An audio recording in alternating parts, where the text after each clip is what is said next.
You are now listening to Talk Your Jits podcast.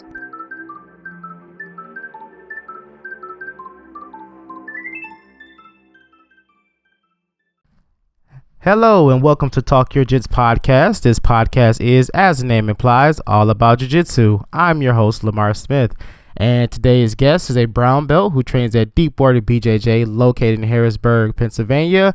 Ladies and gentlemen, Drew Meise. Hey, what's up, Lamar? How you doing, man? Man, how's it going, sir? It's good, man. All good. Just living the life one day at a time here. So, I do have to say thank you a lot for doing the podcast that you do. It's been a kind of a big thing for me, just listening to it and kind of hearing the everyday person's perspective on jiu-jitsu. There's a lot of different perspectives out there, right? Oh yeah, and I'm for sure. definitely grateful to be able to hear a lot of them. Yeah, right. Like you can always find, like the big name perspectives, right? Like you can go out and find Gordon Ryan or Craig Jones or Nicky Rod or like, anybody, any of the big coaches you can go out and find. But, and it's valuable to listen to that stuff too. Mm-hmm. But I also find it like extremely valuable to listen to, just normal people talking about it, right? Especially from a business perspective and like as a coach, it's kind of, it's really good just to hear different perspectives. That's one thing I'm real big about is perspective and context when it comes to anything in life. So I really like listening to all the people, right? For example, I was just listening to you talk to a blue belt female. Her name was Blue. Yes. All right. I was just listening to that. All right. And like how inspiring that was just to listen to, just listen to an average person come into it who didn't want to do anything or didn't want anything to do with jiu-jitsu when she first started. And then by the end of the podcast, it's like 45 minutes. By the end of it, she's like, yo, I'm about to go to Worlds. I'm about to go to Pans. I'm about to win everything. And I was like, yo, that is so awesome, man. Just listening to somebody like that. Just listen to somebody like that talk. It's, inspirational and it's awesome to listen to. And I definitely have to thank you for that, right? Oh, man, I appreciate it, dude. That's what I like.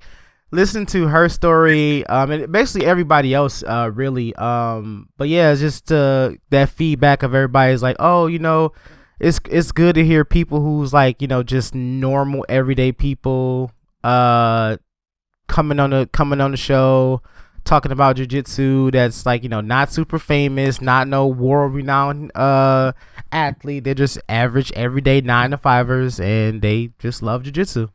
Yeah, for sure, man. Like I think about, when I was listening to Blue, I was thinking about like something that I really like to try to put into my life. And it's kind of like a quote from Jim Valvano, like the famous basketball coach for North Carolina State in the 80s. And he had he had cancer and he went up and he had a big speech that he did. And in the speech, he talked about, there's 3 things that everybody should experience every single day in their life. And that's laugh. You should laugh, have fun. Laugh. You should think. Okay, you should think critically. You should, really dig into your thoughts. That's really important. And then every single day, you should also have like your emotions move to tears. Okay, in some type of way. It doesn't have to be bad tears. It could be like tears of inspiration or happiness or something like that. So, he said every day, if you can get all 3 of those in one day, you've had a pretty complete day. And just listening to a 45-minute podcast, I mean, that brought like all of that to me. And I was able to kind of have a full day just by listening to that. So, it's awesome, man. I love it. Man, appreciate it. But yeah, man, let's get the ball rolling, man. If you want to formally introduce yourself again, and let's hear about your jiu-jitsu journey. Yeah, like you said, my name's Drew Meise. I train out of Deepwater Brazilian Jiu-Jitsu. Underneath my 2 coaches are Scott Cook and Cameron Mitchell. I've been training jiu-jitsu proper for about, like officially training jiu-jitsu for a little over 7 years. Been a brown belt for about a year and a half. I think I remember you talking about like your lineage and stuff like that. And, I feel like it's something we don't dig into a lot, but I think you came from the like a Gracie side branch of lineage as well, right? Yeah. That's ultimately where it traces back to. Yeah. Okay, yeah. So I know that we trace back through like the Hickson Gracie side of the branch. I think you said a different Gracie that you ultimately trace back through. I don't know if you remember or not for it. Yeah, it goes from I'm about to get in trouble because I should know this off the top of my head.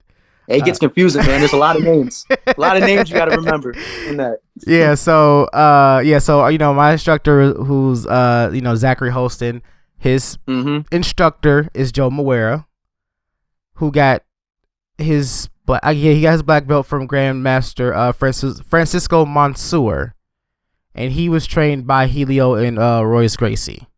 I got you. Okay, and then obviously Carlos, and then we can go back a little further. But that's where it kind of stemmed off at. Yeah, I know. For me, my two coaches, Scott and Cam, they got their black belts from Professor Brad Court, who's a 4th degree black belt out here in Pennsylvania, and he got his black belt from Lloyd Irving, and then it kind of runs back through Lloyd Irving with Leo Dalla, George Pereira, and then Hicks and Gracie, I believe, and then you just run it back through the Gracie lineage there. So I know we have like split off from Team Lloyd Irving, so we're no longer a part of that. We're underneath TAC Team BJJ. That's like our competition team that we're under now. So anytime somebody's out there and they see TAC Team BJJ, running it in a tournament, that's the team that I'm ultimately coming from. Okay. With me. So, but one of the crazy things about jiu-jitsu is, I don't know, like when is the first time that you heard about jiu-jitsu in your life? Like, what was the first time you heard, the word jiu-jitsu, or you understood what jiu-jitsu was? How long did it take? I think when I first heard it was around usually like everyone who comes on the show, the first UFC, watching the tapes on that, and then you start hearing the name Gracie pop up all the time, and I would always hear like Royce Gracie, Brazilian Jiu-Jitsu. Never really like looked into it, until like I don't know, maybe about I want to say about 10 years ago. Okay. I, like, really, maybe a little bit longer than that. But yeah, around that time I was like really, infatuated with martial arts a little bit more heavy, because I used to watch kung fu movies a lot when I got younger, but when I got older, I got interested in doing it. And usually when I was growing up, you always hear like karate and taekwondo schools. And it was like, that was cool, but I was like, I really didn't like vibe with doing karate or taekwondo for some reason. But then fast forward, jiu-jitsu started getting more and more popular. Catch wrestling started getting more and more popular. Then UFC just kind of like just took off and blew up from there. So everybody started opening MMA schools at this point. Okay. So it was kind of around that time where it was like I really started to fall, really like started learning about jiu-jitsu, and then when I actually started learning it, that's when it like everything like took off.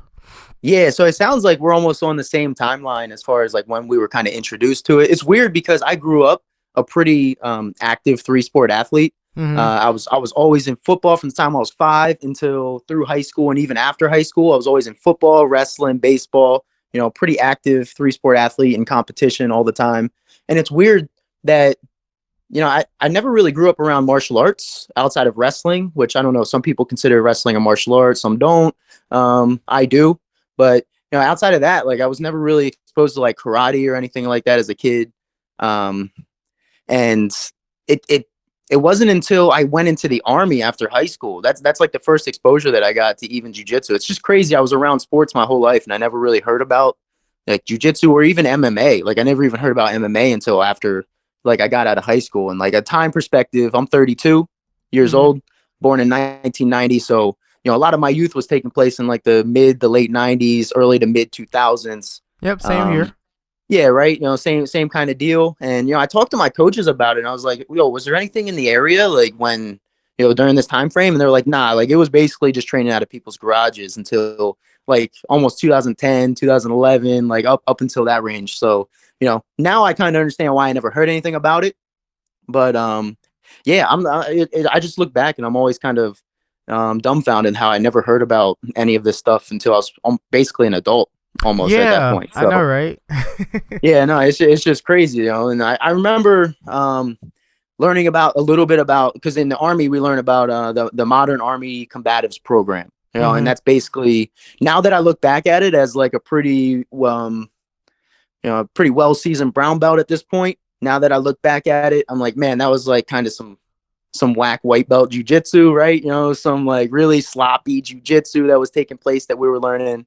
But yeah, I mean, even going into like the UFC, I remember my first UFC card or MMA card that I watched. It was, and this will date it for people listening. Like it'll date it. It was Houston Alexander versus Kimbo Slice. That was the first fight that I had ever watched. Yeah, as far as Really? like MMA or anything goes. So what's that, like 2009, 2010? All right. And then once I started digging into it, right, you know, I started figuring out about jujitsu a little bit more. Started watching the old school UFC things, kind of like you know, picking up on jujitsu a little bit more.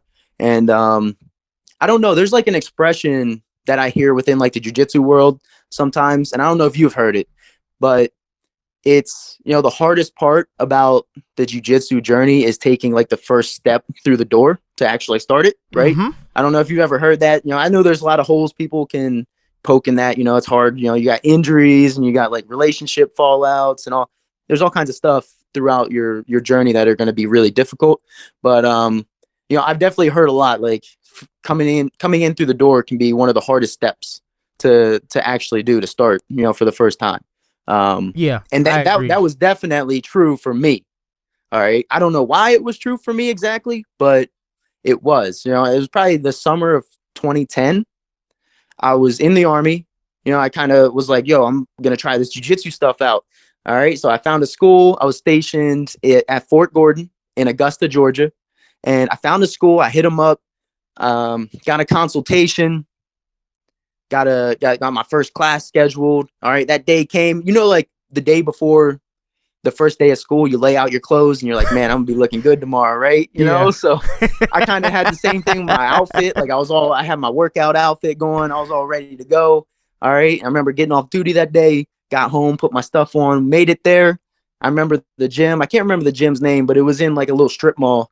And I got there a little early, parked, looked through the window, and I remember like seeing the class. All right. And then everybody had like their kimonos on, their gis, right? You know, they all had it on. They were doing these weird movements that I'd never seen before. All right. Mm-hmm. Like they were bowing to each other. I was like, man, looks, you know, pretty weird. Like I'm looking at it and I'm like, as I started watching it more, I was like, man, I feel really unprepared to go in here. Like I had done no research to like, what do I call people? Like, are there titles that I need to know? You know, what movements do I need to know? I was like, man, I feel pretty unprepared to do this. So I was like, I started getting cold feet. Like, you know, I got like 5 minutes before, you know, like it was 1 minute before it's time to go in. And I'm like, you know what? I'll go do some research and I'll come back. I just booked it, right? I put it in reverse and got out of the parking lot. And I was like, I'll just come back, you know, like whatever. You know, and I remember I scheduled another consultation and I didn't even make it home before I made a decision. I was like, you know what? I'll just do it some other time. All right. And you know when that other time was? That other time came. So this was summer of 2010. That other time came in the fall, in October of 2015. That's when the next time came. So it took 5 years Oh, for me to wow. finally take that first step into a jiu-jitsu gym, right? You know, I had a lot of responsibilities and stuff going on. So, you know, but ultimately, I mean, that saying, I mean, that held true for me, right? The hardest part was actually getting in there, right? Because coming from a competitive background, once I was in there, it was pretty easy, right? Like I was in love with it right away, you know, once I got in there, but it just took a long time to get there, right? So if there's anybody else out there who's had something similar to that, just know that, you know, there's other people also just like you know, and I'm one of them. So, Definitely. you know, that took me a long time to get there, man, but I'm finally there, you know, and I've been training for about a little over 7 years now. I've been a brown belt for a little over a year and a half. Mm-hmm. And you know, you've had some people on your podcast that I've listened to, and there's another saying, right? You know, jujitsu saved my life, right? And you've had some people on your podcast that for sure, I listened to their stories. They talked about being addicted to things before they got into jujitsu, and I think for them, that saying jujitsu saved their life definitely, you know, can apply. But for me, I wouldn't say jujitsu saved my life, but like it unquantifiably made my life better. Mm-hmm. All right. Like there's no doubt in my mind that getting into it made my life better. So, yeah, it's, you know, helped me meet a lot of cool people. All right. It's helped me gain confidence. I learned a new language through it. Okay, not just the language of jujitsu, but I ended up learning Portuguese through it. All right, Nice. I was able to really come away with that skill. Been able to train with, learn from, compete against some of the best people in the world at jujitsu, and that's been really awesome. And it's also allowed me to travel to Brazil now 10 separate times to like train, compete, learn the culture. Like it's been pretty cool, like getting down into the motherland of jiu-jitsu and kind of seeing how the Brazilians do it. That's what's up, man. Yeah, right. So yeah, no, I've been enjoying the journey so far. I'm still working, I'm still pushing towards my black belt. And yeah, it's been awesome so far. So yeah, that's kind of a nice little introduction to where I got to today Yeah, from it. gotcha. But like, it was crazy. I was just talking to my wife about this a couple of days ago. Just kind of had a little reflection moment, if you will. Cause I got my brown belt back in October. Okay. It's like beginning of October. So wait, is it October or November? Well, I want to say October. Either way. Anyway, that's neither here or there. But yeah. So I got that, and then just thinking about like the fact that I'm an assistant instructor, just kind of like bouncing off the idea of like opening up my own school. Me and my instructor talked about it. Me and a few of my other training partners talked about it, and just thinking, I was like, man, just thinking like in these like this span of 5 years that I've been training, I went from like the lowest on the totem pole, like the new guy, to being the second highest ranked student in the school and also an instructor. Yeah. And it still blows my mind because I'm like, okay, what happened? Like, when did this 5 years just come and go? Like, I still can remember the first day I walked on these mats. Like you said, everyone's got their gis on, moving weirdly and doing all this crazy stuff, and I'm just sitting here looking like I look like an idiot. Okay. Yeah. So I'm looking like, man, I don't know, man. But the atmosphere, and it's like the fact that I've always wanted to learn learn a martial art. So I was like, you know what? I tried MMA, which is cool. I tried karate, and a couple other forms of martial art. I was like, this time I do have the time to actually like commit to it a little bit more than I used to. So I was like, you know what? Let's give it a shot. Let's try it. And I kept going. I kept coming back.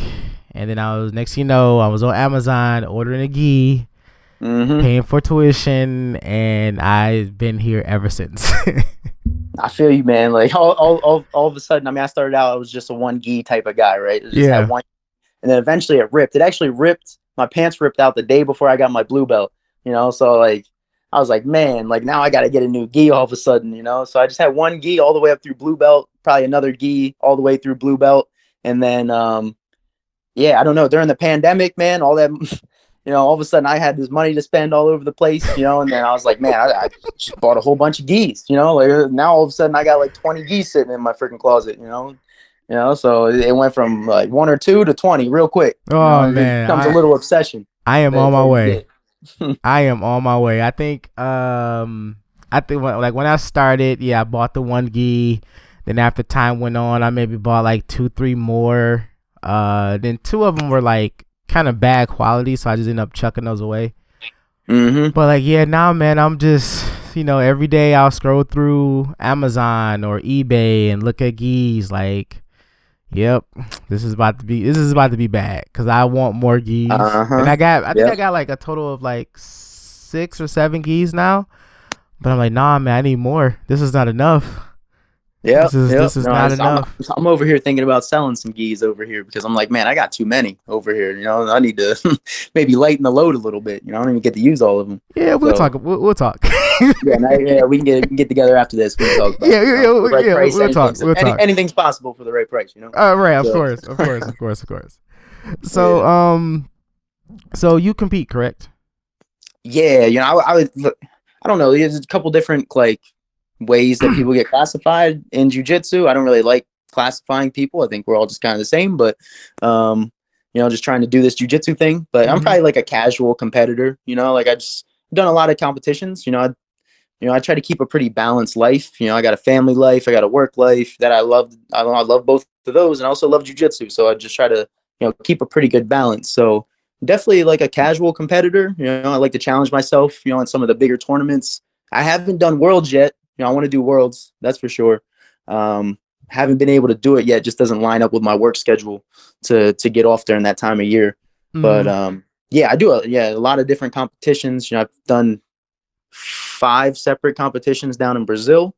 Oh, wow. I want to go down there and do the Brasileiros down in Brazil. I think that would be pretty cool, like their national tournament. That's definitely on the bucket list so far. But yeah, I've done a lot of those, a lot of tournaments, a lot of like super fights, one-on-one super fights. It's got some stuff out there, and I've been able to, compete against some really good people inside of jiu-jitsu. I got matches against Henan Cruz, who, was 1 match away from placing at Black Belt Worlds. I was being able to compete against him twice. I was able to compete against Pedro Henrique Machado from Ring BJJ. I think he trains for Atos now, and he just took 3rd place at Black Belt Worlds. So been able to, get competition experience against him, at the purple belt level. And yeah, just been able to, get a lot of competition experience in both gi and no gi. I'd probably say I compete in gi more, which is, I don't know, some people might think that's weird because I, have a pretty extensive wrestling background. So, people think wrestling, no gi, but I don't know. There's something about the gi that just, I like the challenge of it.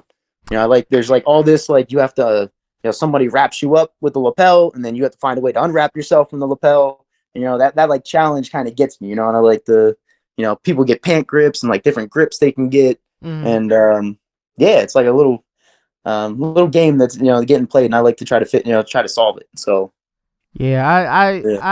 I love gi. That's like predominantly what we train at my school. Yeah, same But with mine. Yeah. but as of recently, just kind of been playing around with no gi, and I'm like, I can see the infatuation with it. Yeah, I mean, it's probably like if for sure if jujitsu is going to become like I don't think it can become mainstream, but I think it could become a lot better towards mainstream. And if it is, it's going to be from no-gi because a little bit more excitement with the movement going on there. Yeah. The average person doesn't really like. And look, I go to jiu-jitsu competitions all the time, and that's another thing we could talk about is sport jiu-jitsu and kind of my dislike for sport jiu-jitsu, even though I compete in it. Because like the rule sets and like how people don't get hit for stalling when I think they should within it. So you see those gi matches, right? And then people, at the black belt level, and people just get in the 50-50 position, and they just kind of sit there and they play like this rocking chair game with each other. And I'm just like, what the heck? Like, why did I just sit here for 10 minutes and watch you guys like rock back and forth with each other? Like, and then the last 30 seconds, they go crazy. And I was like, yo, we could have just had a 30-second match, and like that could have been it. And you guys went after it. So yeah, it's, yeah, definitely. I'm the same way at our school. Like we're mostly a gi school, so maybe that's like a little bit of why I like to compete in the gi a little bit more. But yeah, I'm just super excited to keep moving forward. With the competitions, and hopefully one day, like I said, get into that world level of competition. I've already competed against people who are at the world level, but I'd like to actually go to worlds. I think that'd be a cool experience to get into. Yeah, that'd be pretty dope. That's one of the awesome things about jiu-jitsu, period. And I think somebody else talked about this on your podcast. It's, how you can, like, if I want to, I can just go find like one of the best people in the world, and I can go just join the competition and compete against them if I want to. Like, what other sport can you do that at like the professional level? Like, you just can't do that. I can't just, and I think someone said this exactly. Like, I can't just be like, yo, I'm going to go challenge LeBron James at basketball one-on-one. And it was like, yo, you can do that in jiu-jitsu. Like, yeah. That's pretty crazy that you're able to go do that. And if you don't want to challenge them like that, you can go train with them, and that's freaking awesome. I've been able to do a lot of that training with some really big name people, and just being on the mats with them. That's, something awesome that jiu-jitsu has that not a lot of other sports have. Yeah, definitely. And I was talking to my training partner well, training partner slash coach, whatever you want to call it. But Brian, he was like the first guest. Yeah, he was like my first guest. So Okay. so he's the other brown belt at our school, and we like, we've just been thinking about like the responsibilities that we have at the school, being both assistant instructors. And I was, we was randomly talking about competing, and he was talking about like, he would compete, but he'd rather coach. So I was like, okay, Mm. well, here's an idea. You be my Yeah. coach and I compete. So he's like, all right, cool. But Nice. it's crazy because we're not a big competition school. Well, we're not a competition school at all. But one of the other guys that was on the show, Lear, I met him through one of the like jiu-jitsu Facebook groups. Hmm. Kind of chatted with him a little bit. He was on the show too, and I just reached out to him. I'm like, hey man, I want, I'm looking for, just to come get some, different bodies and everything else, because I know they're a competition school. Hmm. And he's like, yeah, man, we train this day, this day, this day, come on down. So I was like, okay, well, cool. How much is drop-in fee? He's like, don't worry about it. Mm. I'm like, oh, Yeah. okay. Because a lot of schools might not be that way, but Hmm. it's cool that we've had that, we made that connection where it's like, if he was to say, hey bro, if y'all doing open mats, I would love to come. I'm like, yeah man, sure, come on. Or if y'all doing a class, like, yeah, sure, come on. So him just to be able to, just extend and open his arms, like, yeah man, we got a competition class on Saturdays, man, come through. So Nice. Yeah. I mean, that's one big thing with cross training. For the most part, I'd probably say like 95, 96% of my training happens at my home school. And then, whenever I'm getting ready for a competition, a couple weeks out, whenever I'm getting ready for especially like a bigger competition that I think is more important to me, like it holds more value to me, I'll start going out and I'll cross train. I'll drop in at little open mats around the area. I'll even drive down towards Philly and find some places to go, like that's like an hour and a half away from where I'm at. mm-hmm. And just find different bodies to start trying my stuff against, right? There's like a different thing between rolling and then going out and competing, right? And just you having to challenge yourself against somebody who you don't know their game. That's completely different. It's a completely different thing. You get so used to being at your home gym and everybody knows each other's stuff, and it's a little Yeah. hard to simulate competition when you guys know each other's stuff. Mm-hmm. So yeah, I'm a big believer in cross training. And I definitely like going out and finding different places. And like you just said, like anytime you go to a competition school, or not a competition school, but a competition in general, you end up finding somebody there, and you end up meeting like a connection, and you're like, man, like let's go train at each other's schools. Like it happens almost every single time I go Yeah. out to a competition. I meet someone new, and before we know it, we're at each other's schools training. And like, it's an awesome thing about the sport. It's I guess a lot different than how it started, where you hear all these stories about people being like, nah, you can't go cross train. You're not Yeah. allowed to do it. Yeah. It's a big disservice or disrespect to it. And I don't know. I think that's a little insecurity, and on the part of people. Like, hey, if you're confident in your product that you're putting out there, you shouldn't have any problems with people cross training Right. I around. mean, it's we share a common goal. It's just to sit down and be able to do jujitsu. Like, why all the secrecy?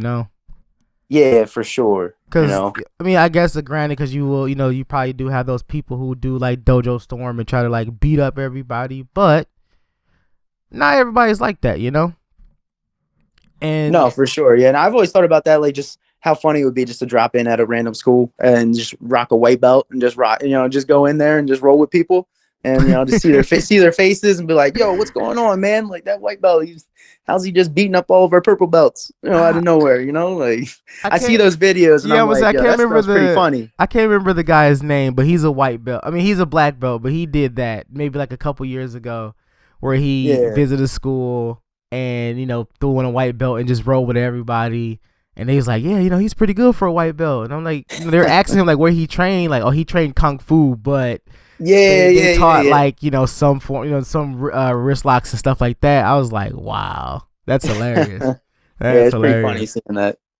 Like one thing I'm interested in from you and like just listening to different people is like how different people operate within jujitsu. You know, everybody got like different class structure and different promotion structures and all that stuff. So, you know, it's been really nice, like just hearing different people and how they go through things inside of jujitsu, you know, and how everybody's journey is not the same, you know, and like that's really nice to listen to. Like for you, for example, you said that you test for your belt, right? Like there's an actual formal test.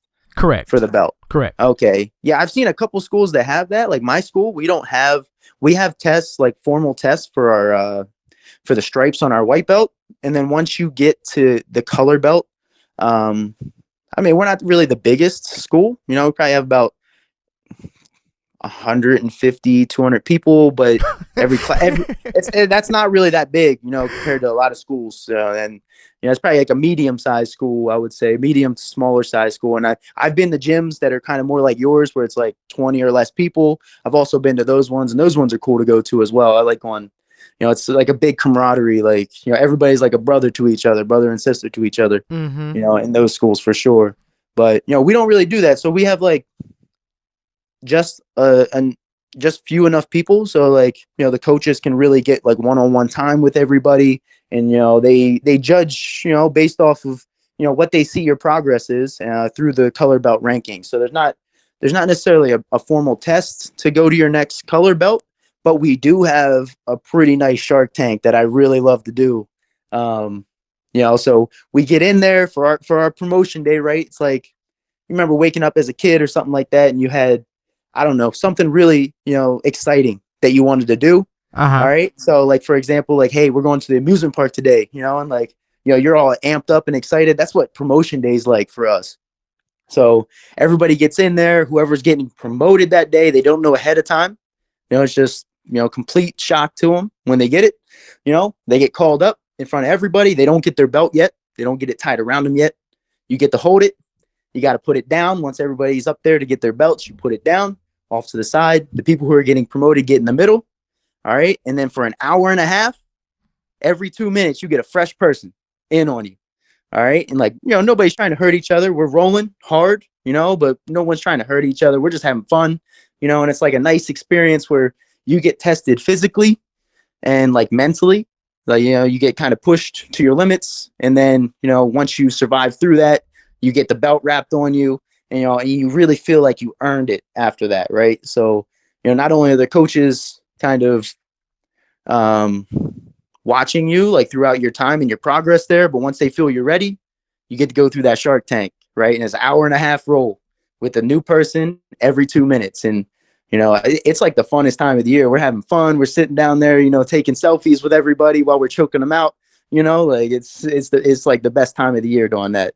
You know, and I also wonder when I see tests like yours, and I've never seen your test, but I'm like, I'm interested in that also. You know, I like seeing that. There's something about that also interests me. You know, it seems like it's also like its own separate type of struggle, you know, that you have to go through, like a mental and physical struggle that you have to go through. Yeah, man.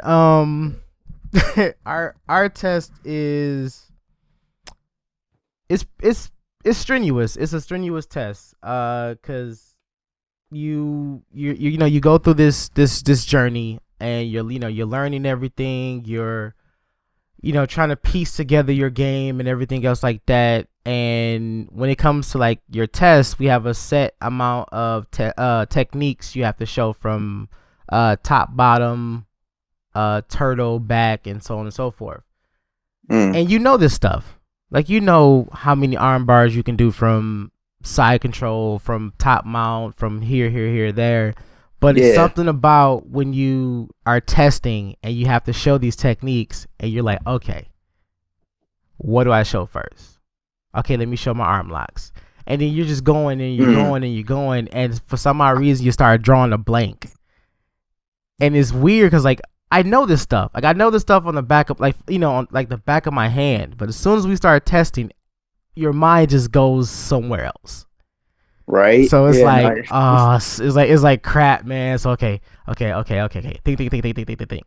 So for brown belt, it was 35. Yeah, 35 techniques from top, and, you know, top, bottom, blah blah blah. And I'm Yeah. just going. I'm freaking out. I'm like, man, I can't remember nothing, blah, blah, blah. So I'm like, okay, I just stopped. Okay, where I'm at. He's like, oh, you've been done. I was just enjoying the show. So it was like, oh, it was like, oh, okay, crap. But yeah, after Right? There's so much to pick from, right? Like you yeah, might have in your head 100 different techniques, and you're like, man, like I'm just losing myself within my own mind. What techniques am I doing here? So I can see that being like a little mental struggle for sure. but it's because I think it's just because like, uh, you got so many eyes on you. So you have people watching you while you're Yeah, taking the so it's test. because so it's like this is like a class day, so we'll know like okay, blah blah blah is testing Thursday, so when you guys come in, if you want to participate, just sit on the side, just come in, don't interrupt, because more than likely we are going to be testing, So yeah, you got like, well, my school is small, so we got like 8 or 9 eyes on us, and we're ramming out this test and being put through the paces, man. But at the end of it, man, it's you're tired, you're dead.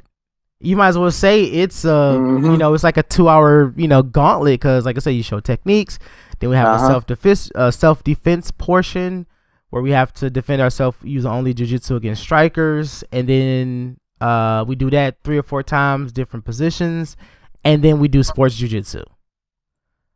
Okay. So all that, and then we still roll for, I think for brown belt it was like 2 8-minute rounds. I got you. Yeah. So you just have to show you have to show within there like you're confident at using the moves, within there, and like getting the certain positions that you're supposed to at brown belt. You're supposed to get there. So right. No, that's cool, man. Yeah, I like that you said about the self-defense portion of it, because that's also one of my big gripes about sport jiu-jitsu is, I think when a lot of people think about jiu-jitsu in general, like the outside population thinks about jiu-jitsu, I would think most people think about it as something that is used for self-defense. Like that, like, oh, that's that cool thing that you can use to defend yourself. If you need to, like you're a smaller person, you can defend yourself against a bigger person by implementing these techniques. Right. And, I don't know. I feel like sport jiu-jitsu has kind of corrupted jiu-jitsu a little bit. It's kind of worked its way in there a little bit. Now, I got so many people that I see talking about, I could defend myself. I could win a fight on the street. And I'm like, man, like there's been people who I've rolled against, and I'm like, I don't know. You think like you might be able to get like your K guard over there, and you might be able to invert and get a heel hook on somebody, but I don't know, man. Like I've rolled against you, and like maybe you should focus on the underhook first before we start thinking about like these crazy guards that we're talking about here. Right. And there's something about like the guard pulling and stuff within sport jiu-jitsu. As long as people understand that sport jiu-jitsu, and a lot of it isn't necessarily going to work when you can get punched in the face. Mm-hmm. As long as they understand that, I have no problem with it. But I see some people I'm just like, man, I think you're way too overconfident in your ability to defend yourself. You're like even blue belts and stuff. I'm like, I don't know, man. Like, I think maybe you should focus on those underhooks a little bit more than, what you've been trying to do. So, your frames and underhooks first before we start talking about doing, your spider guard, how good your spider guard is over here, so. Yeah. But yeah, I definitely, the more I've been thinking about jiu-jitsu and like the higher I've gone up in the ranks, the more I've been trying to make sure my game is pretty applicable to like a one-on-one defense type situation as well. So been really focusing on that. And I don't know, man, like as I got my brown belt, like I've been trying to find another challenge to take on. Mm-hmm. And, I kind of want to see how applicable my jiu-jitsu is in a fight. So, I've been looking around. I got some people at my school that have been doing like amateur MMA fights. And, I'm really, thinking about making that jump into doing maybe a couple MMA fights to, really, really test myself and test my jiu-jitsu in a fight. I know it's not a real fight on the street, but, it's probably as close as I'm going to get without, being in real trouble, right? You get on the street, you can't predict anything out there. So, yeah. It's something, maybe something I want to challenge myself with is doing a fight and seeing where I'm at. I've done a lot of like fight training with the people that fight. I'm the wrestling coach, a lot of times when we're going into it. Mm-hmm. So, I've been training a little bit, but I kind of want that. I want to feel what that adrenaline does to you, right? Like that Yeah. adrenaline when you're in there, that's a whole nother ball game Yeah. when you're in there. Anybody who's competed, knows what the difference is, right? I think, who was it? There's like a quote, and I think you've said it before, where it's like, everybody has a game plan, or everybody's a black belt, or everybody's this, or everybody's that, until they get punched in the face, Yep. and that adrenaline starts pumping, Yep, that was right? Mike Tyson. Everyone has a plan till they get punched in the face. Yeah, and I had a drill sergeant in the Army who used to always say that. He'd be like, soldiers, all of you think you have a plan, but what happens when you get punched in the face? All right. Can you retain the knowledge? He used to always say that. Can you retain the knowledge when you get punched in the face? Or when like that adrenaline starts hitting you, can you retain it? So it's a different ball game, man. I've seen a lot of people go into competitions who I know are competent, and then it's like their first or second competition. And you see him get that 1,000-yard stare, and I'm like, ooh, he's feeling it right now. He's in the sunken place right now. I know he's in there screaming at himself. All right, I know he's in there like, yo, you need to do this, do it, but he's frozen, and I'm just like, all right, man, let me coach you through this right now. All right, let me get you back to the basics. All right, but that adrenaline, it gets to you, man. And I want to feel it. I kind of want to feel that in a fight and see how my jiu-jitsu holds up. Yeah, man. I'm sadly in that same boat. Like for competing. Like my school, we have like a kickboxing class too, and the coach there, he's one of the best in Detroit when it comes to striking. And I was like, I just randomly was talking to him. I was like, you still do privates? He was like, yeah. I was like, okay, I might be talking to you soon. So it's like, I was talking to some other training guys I train with, and I was like, yeah, I'm supposed to be doing privates with Master Paul and whatnot. And he was like, you think about stepping in the cage, bro? I'm like, nah, not really. He was like, okay, once you start learning striking, you might change your mind. And I'm like, I don't want to fall into that, man, because I'm 30. I'm 35. I can't afford to go fight for like $200 and get punched in the face. No, for sure. You're still right there at like the prime, like the back end of the prime, right? Yeah. When they talk about that, I'm right there too with you, bro. Like right in that kind of same boat, working my way the same direction. So, yeah, I'm not trying to be like no UFC fighter. Like I ain't trying to do all that. I got some good stuff going on in my life. Like I'm cool, bro. I'm right. good where I'm at. I'm good.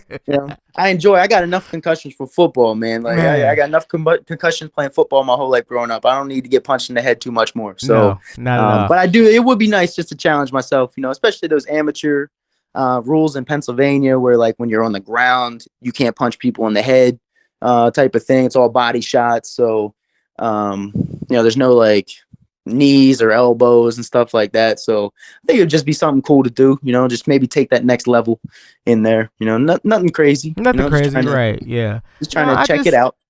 I just kind of want to do it for the strength and conditioning. Cause I've seen how his classes run, and he definitely put his fighters through the through a gauntlet every training, and then it's like, okay, we're gonna spar. So it's like I just kind of want to get that adrenaline. I mean, get that cardio up, cause I'm thinking about competing like at least about 4 or 5 times next year. So I want to be ready, and I want to stay ready. So strength and conditioning, I know it's like kind of like my weak spot right now. So definitely gonna be putting a lot of focus on that, and his class is definitely gonna be able to do it. So nice, man. Yeah, I'm always like a big I'm a promoter of doing competitions for sure. I don't push it on people like, hey, if you don't, everybody's got different things that they're trying to accomplish, right? But I definitely think if somebody comes into jiu-jitsu and they're saying to themselves, I really want to be able to use this if I get into like a real fight. If they're saying that to themselves, like, man, you got to challenge yourself in competition. You got to feel how adrenaline changes everything. How when you lock up in a competition, it's just different than just rolling on the mats like normal. So, I definitely encourage people, especially if they have some idea they're going to use this in a real life situation, hey, just dip your toe in there. I think a lot of people get afraid because they're like, they don't really understand it. They're like, man, what if I go in there against like some world champion black belt and I get my butt kicked, and I get hurt or something like that. I'm like, generally they're going to try to like match you up against somebody who's like your same size, your same experience level, your same belt, all that stuff, right? They're going to try to find somebody who's like you.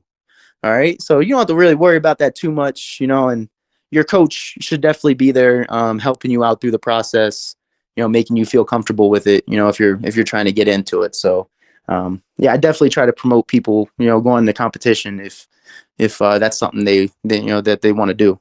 So definitely, I encourage everyone to like, do it once, at least do one. Like, at least do one competition. Like, if you're not a competitor and you just want to, like, like you said, test your merit when it comes to your jiu-jitsu, because it is different from rolling with, your guys you see every day versus this complete stranger who you know nothing about.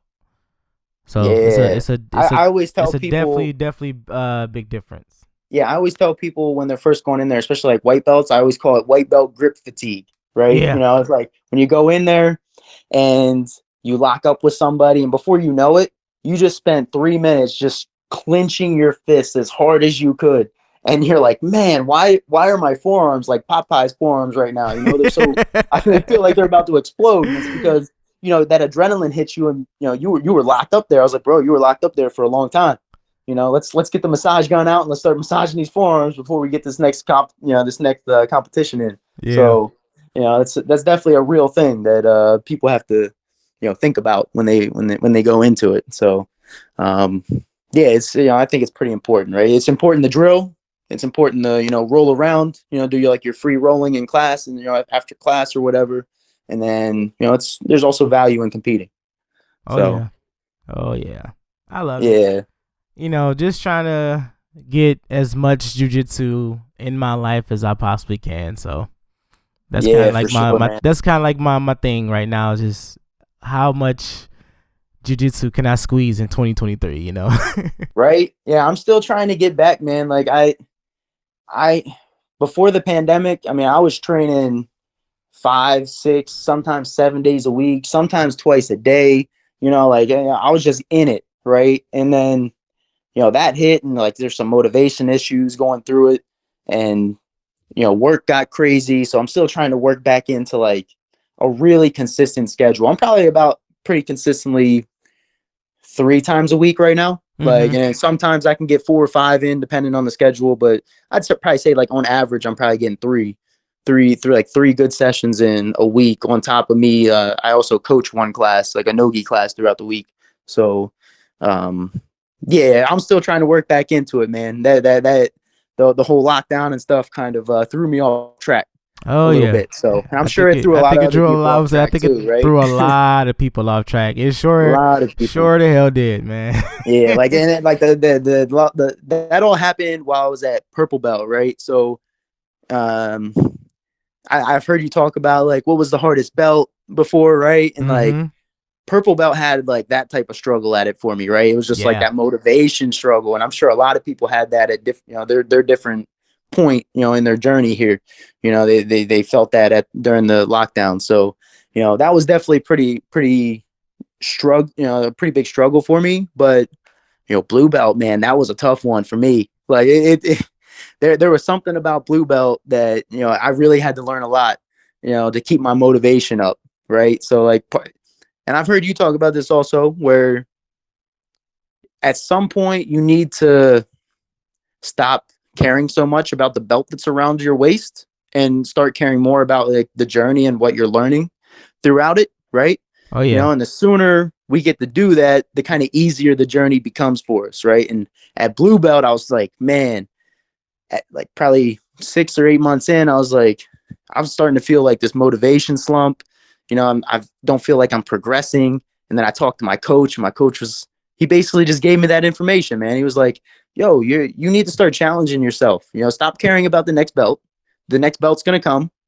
All right. And go challenge yourself. Go find, go put yourself in positions that you're not strong in and learn how to be strong in them. Right. That'll give you enough motivation to carry yourself through. Definitely. So being a wrestler, right? Like my game is almost always a top game that I'm playing, take down the top game. So at blue belt, every month, I would just focus on one guard for that month, right? And it was only that guard. No matter what I was doing in like open mat, it was always let me start in close guard. I'm gonna work a bunch of close guard stuff. Let me work in half guard. No matter what happens, they pass my guard. I'm gonna fight as hard as I can to get back to half guard and work on my half guard stuff, right? And I'm just gonna focus on a guard every month, and that really helped me kind of get through this big plateau that I was, feeling a lack of motivation. Going in there, just put myself in positions I'm not used to, right? And it sucked. I'm not gonna lie, it sucked. There was times where I was like, man, like I'm getting beat by people who I know I can beat, and it helps you kind of like check that ego a little bit, Oh yeah, that's one of those big parts of jiu-jitsu that you gotta learn how to do, is check your ego a little bit. definitely. And and while you're sitting here talking, I was just thinking about the fact that, like you say, like you just challenge yourself to do different things. And in my school, we're a smash style jiu-jitsu. So A lot of big guys. Yeah. Heavy pressure, passing and stuff like that. So for a while, we rarely did triangles because because our main thing was to learn how to punish triangles, people throwing up triangles and stuff like that. Right. So big guys, right? Big guys, right? Big guys. So this last month, I don't even know how I even came to this. I was like, you know what? I'm just gonna start throwing up triangles. Why? Okay. Out of everything to start throwing up was triangles. First, it was like, okay, I'm gonna learn how to escape to get to the back, which was been going good, but I've been kind of like slacking because I've been sick a couple weeks ago. But now it's like trying to set up triangles, not just throw them up there and hope for the best, but actually set up to get to triangles. And I'm looking like, dude, what are you on right now? like out of all things that is a no in this school, because you're gonna get smashed. Like, why triangles? But I know this is one of the things I was like, I'm gonna see if I can stop it. So it's been going okay so far. Nice. Yeah. And through that, like, eventually you're going to go up against people who, maybe they're not as big, right? And then you're just going to be that much more prepared because of, that struggle that you were going through. You're like, all of a sudden you're going up against somebody who maybe isn't as big, and you're like, man, like this is so much easier now, that I'm trying to do it. And I ain't got that big, 250-pound guy on top of me trying to smash me. And, this 200-pound guy, I feel like I can handle a little better with it, so going through that struggle is only going to make you better, man. That's for sure. Yeah. That's one thing I learned, doing that at Blue Belt, was like, it just made my overall game better, just really, I really able to be defensively sound, by doing that, put myself in bad positions. So it's, it's big help. I would definitely recommend it to anybody who has like a little plateau issue that they're, hitting in their motivation in jiu-jitsu, is just put yourself in bad positions, man, and just work out of it. Yeah, definitely. And, once again, just to reiterate, chasing belts, chasing colors, chasing stripes, man, you're when you start doing that, you're focusing on the wrong part of jiu-jitsu. Because, back in the day, they didn't have that. You had a white belt, and then you had a blue belt, which was, the head instructor or the master or some sort. Yep. But, now we got colors and ranks and stuff like that. And I can admit I was there at one point where it's like, man, this person got a stripe, so it made me want to work hard to get a stripe. And then I got my blue belt, and I think halfway through blue belt, I was like, I just want to do jiu-jitsu. Like, I don't care.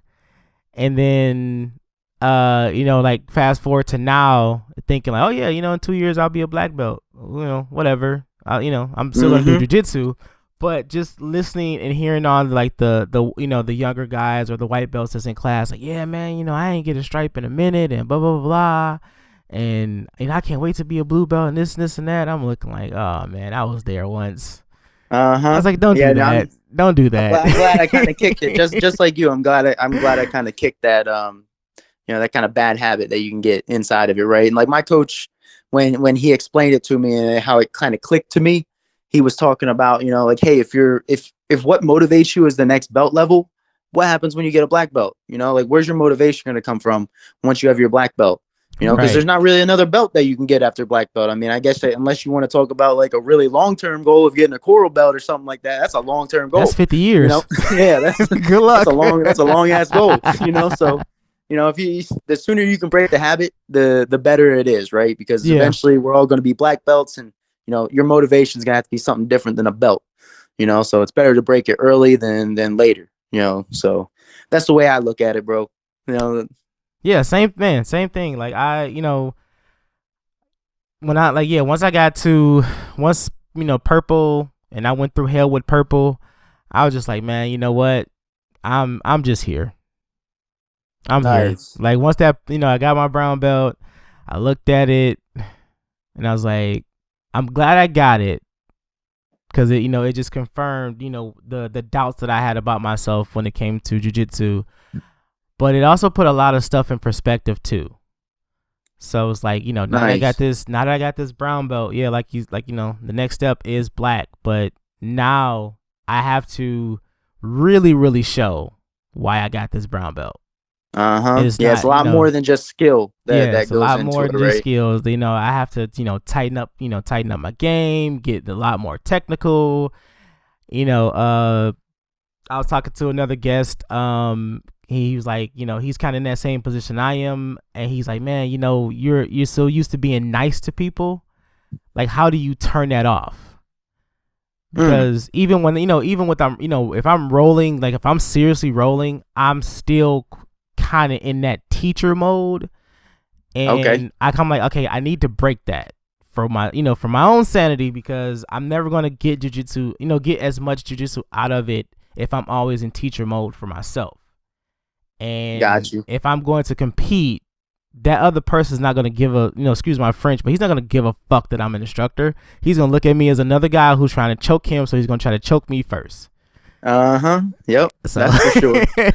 So That's I'm like, for sure. just trying to get out of that mind frame. So like these last couple classes we've been rolling, man, I just been like just going for the hunt. I'm like, yeah, I can't play around with you guys anymore. Yeah, that's So, the difference between like wrestling and jujitsu, right? It's like I don't have to think about like me wanting to hurt somebody or me wanting to not necessarily hurt somebody, but like me wanting to be so aggressive that I force somebody to tap in wrestling, right? And I can just be aggressive, and it's like a competitive aggressiveness, but it's not like there's not really any type of, I don't know, that extra level of force that's going into it, right? And maybe that's kind of what's helped me in jujitsu a little bit, not like, because I'm the same way. Like, I don't really have that switch where I'm just like, dude, I'm trying to freaking rip your head off. right. Right. I don't really have that switch. I'm not a good mat enforcer. Right. Nah, not at all. I don't like hurting people. I'm just like, yo, bro, like, you okay? Like, I want to make sure everybody's okay. Right. Other people have that switch, and it's a little bit different.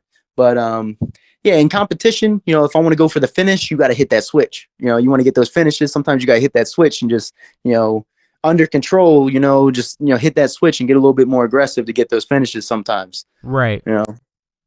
But yeah, definitely gonna work on it, man. I don't want to be, I don't want to try and hurt nobody. But I still want to be able to turn that intensity up just a little bit if need be.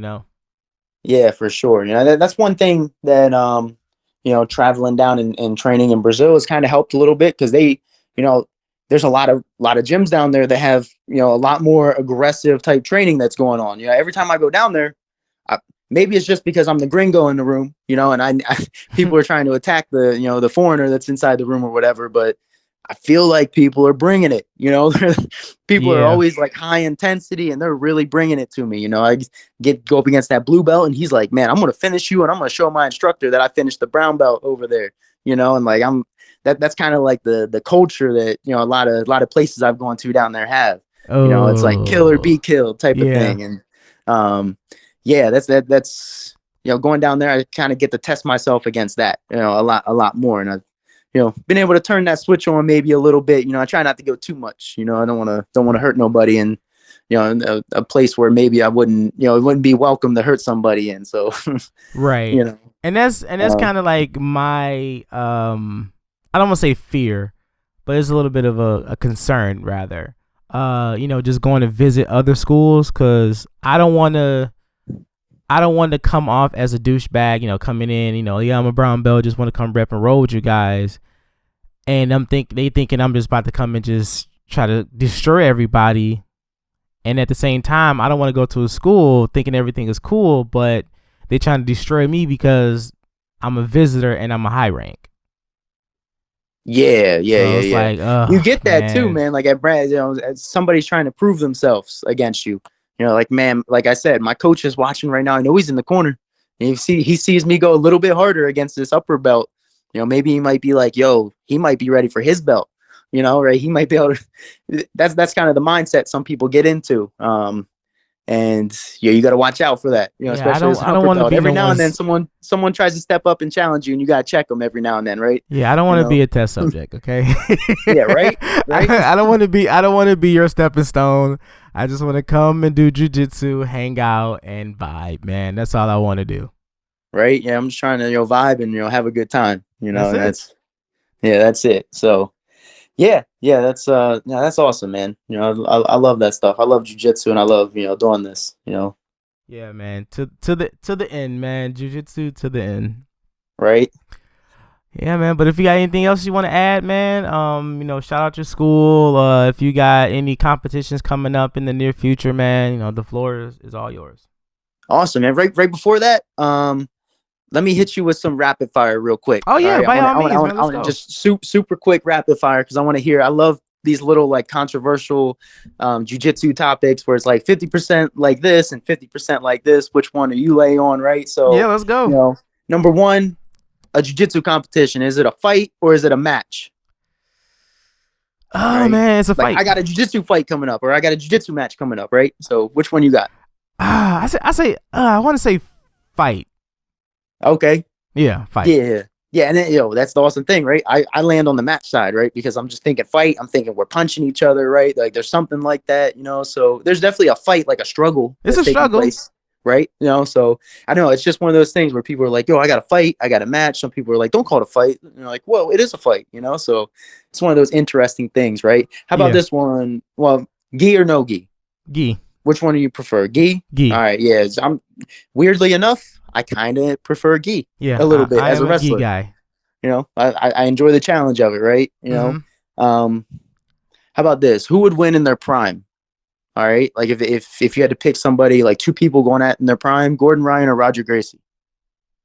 Oh, in no-gi. All right, they're competing in no-gi. I would still have to think. I would say Gordon Ryan. Okay, nice. Yeah, no, I think so too. Yeah, I think Gordon might attack the legs a little bit on him, and maybe he'll find some success there. It would be interesting. I would love to see it, man. Because he's so oddly technical. Yeah, it's like just watch. It's like literally watching him roll. Like it was a video. He's rolling with what is his name? He played the mountain on Game of Thrones. Bjorn. Yeah. Bjorn Hoffman. Yep, Bjorn. Yeah. So they were rolling with, he's rolling with him, and I'm like, okay, this dude got a good 30, 40 pounds on this guy. Granted, he doesn't train jiu-jitsu, but he's still, freakishly strong. But just watching him just like technically manhandle this big guy. Right. And it's like I watched that video maybe a good 12 times on loop, dude, trying to just dissect how he was moving, and I'm still like, man, how, man? Like, I don't know, man. His jiu-jitsu IQ is unbelievable. Yeah, I like that. And then I think about like Gordon's match with Buchecha, and how his last match with him, like it was really close. Really how close. good Buchecha's at. And then I don't know if you saw that picture of Gordon and Roger Gracie not competing, but training with each other. Mm-hmm. They got the training with each other. And man, I was looking at that and I was like, damn, Roger Gracie's a big mofo. Like he's big, man. Like I knew he was big, but just like seeing him compared to Gordon, I was like, that's crazy how big he is. So like I'd be interested in it, but I probably got Gordon in that too. Yeah. Right. So how about I don't know if you've heard much about this, but Brazilian Jiu-Jitsu versus American Jiu-Jitsu. Right. That's like one of those things that keeps coming up lately in the competition scene. They're like, well, we're here in America, we got American Jiu-Jitsu, bro. And like Brazilians are like, nah, it's Brazilian Jiu-Jitsu, right? And then some people are just like, hey, it's just Jiu-Jitsu, Every time I go down to Brazil, I always get at least one question like, "What's up with Americans calling it American Jiu-Jitsu?" And I'm just like, I don't know, man. I don't really participate in that. I just call it Jiu-Jitsu, right? That's what Yeah. I'm doing. I can't honestly. I mean, unless you're talking about like the American Jiu-Jitsu being like the sport aspect of Jiu-Jitsu, like the sport competing Jiu-Jitsu. I learned a martial art. I learned I got Brazilian. you. I learned Brazilian Jiu-Jitsu, and that's about I can't say like what's American, what's this, what's that. Like, nope. I learned Jiu-Jitsu. Yeah, it's just like a branding thing that's getting put on it, right? Right. There's people are trying to brand it in their particular way, and I've just been seeing it the last couple of years. People using the term American Jiu-Jitsu, and I'm just like, like I don't know. I don't have an ego in that type of way, so no, I don't really care what it's called. I don't I just care. love learning it. Right. That's it. What I got here? I think I had. Have you ever? Do you know what's going on with like closeouts and like not closing out? What that is? No. Right. So like closeouts are when two people from the same team meet each other in the finals, and instead of competing, they basically like whoever has like seniority or whoever's lesser in the seniority on that team forfeits to the person with the higher seniority. What? Okay. Right. But the issue is like, hey, if this has happened at a grappling industries, whatever, but it happens a lot of times at like the world stage. So like you invest in watching a jiu-jitsu world championship tournament. And then in the finals, they're just like, hey, there's no final match. Like they just closed out with each other instead. So there's no finals match to watch. It's like seeing two teams get to the Super Bowl and be like, hey, we're just good friends, so we're not going to compete, and it's like, what?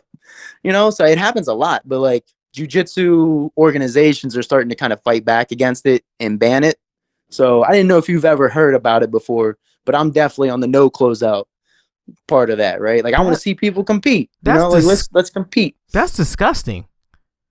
Right? Like that's how I think about it, especially as coming from the wrestling background. So you're I get it. It's telling supposed to be a sign of respect, right? It's just supposed to be like, hey, we're good buds. We're not going to fight each other, right? Like we're not going to, we're not going to try to hurt each other or anything like that. It's a respect thing. That's where it comes from. But for me, coming from wrestling, the greatest respect you can give to the other person in wrestling is going out there and you guys, give 100%. And let's leave it on the mat. And leave it on the mat. And guess what? We shake hands afterwards. That's it. Exactly. We shake hands and we're like, yo, you got me, man. So you're telling me if me and one a guy from my school, we go in a 16-man bracket, I'm busting my hump going through everybody, all these matches back to back. And you tell me if this guy has a little bit of seniority on me, I kind of drop, I have to forfeit on a technicality.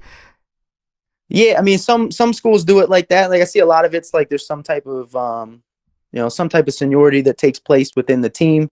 Sometimes people are like, hey, this guy needs more points to like qualify for the world championships or something like that. So you're going to forfeit to him so he can get his points so you can qualify for the world championship. That kind of happens a little bit. Okay. So yeah, it's basically that. So, I don't know. I'm not for it. And I get tired of watching like worlds and I invest like 7 hours into a day to watch it. And then we get to the finals and people are just like, nah, like we're just not going to compete. And I'm like, what? Like, what are you talking about? I want to see you guys compete against each other. I just paid money to watch this. I get it, but I don't. Yeah, I mean, I understand the respect part of it, but just coming from wrestling, I can't understand why people would want that necessarily. It's just not in my DNA to do that. Let's just do best of both worlds. You can still do that, but we still want a match. We want some type of match. Like, just give us a match. If you decide, if it's just me and you, and it's like, all right, Drew, you need these points to get to XYZ. I'm already there. Okay, I'll give you I'll quote unquote give you the match, but let's still go out here and roll. Let's still put on a match. So. No, yeah. Hey, if there's some equal ground we can come on, like, yeah, that I can see us getting there, for sure. But last one, guard pull or takedown. Takedown, my man. That's what I'm talking about. Takedown all the way. There's that guard pull, like it's cool for sport jiu-jitsu, but man, like that's just not what jiu-jitsu was about. It's not. The closed guard was, something from my understanding was something like, hey, like somebody took you down, so we're gonna go to closed guard and work our way up. Exactly. Right? It's not like, hey, I'm gonna put myself here. Like usually you see those old Gracie tapes and they're trying to like judo take down people. and when it fails, they go to the guard. Mm-hmm. You know, like they're not purposely putting themselves there. You know, so big takedown guy. So or you see those matches where like they'll get in close and they'll both pull guard. It's like, oh yeah. No, I've seen that, and I'm just like, man, how do I explain this to my friends who don't know jujitsu? Like, how do I explain these guys? Like, I did a super fight once, and the guy pulled guard right away and started butt scooting towards me, and it was live streamed on the internet, and like my boys were watching it back home, and they were like, yo, once he started scooting his butt at you, we were like, what the hell was he doing? Like, I was like, I don't know, man. That's just part of the sport. You know, it's the weird sport that I love, you know, so that's the weird thing that I like to do. So, yeah, you know, definitely I appreciate you having me on here, man. And just talking a little bit about the thing we love doing, you know, got so much more to talk about. So maybe one day, you know, far down the line when we're both like 2nd degree black belts, you know, we can talk with each other and, you know, see where we each other are at. You know, if I'm ever up there in Michigan, I'll definitely be hitting you up, you know, trying to get some rounds in, man. You know, likewise, share the mats together. Likewise, man. But we'll definitely talk way before 2nd degree black belt. But right, yeah, man, it was definitely a pleasure, man, to sit down and talk to you, man. So we definitely gotta keep in contact, dude, for sure. Yeah, for sure. Yeah, we can talk for hours about this thing. Yeah, you know, sure. days. Yes, right? days. Days. But, yo, good luck in your competition, man. Man, yeah, likewise. Thank you, dude. Thank you. And that's the end of today's episode. I would like to thank my guest Drew for coming on the show. I really hope you enjoyed the tales of some of our experiences. Please go and follow our Facebook and Instagram page to stay up to date on all future episodes. This has been Talk Your Jits podcast. Keep rolling, keep grinding, and remember, long live jiu-jitsu. Have a great day. A day.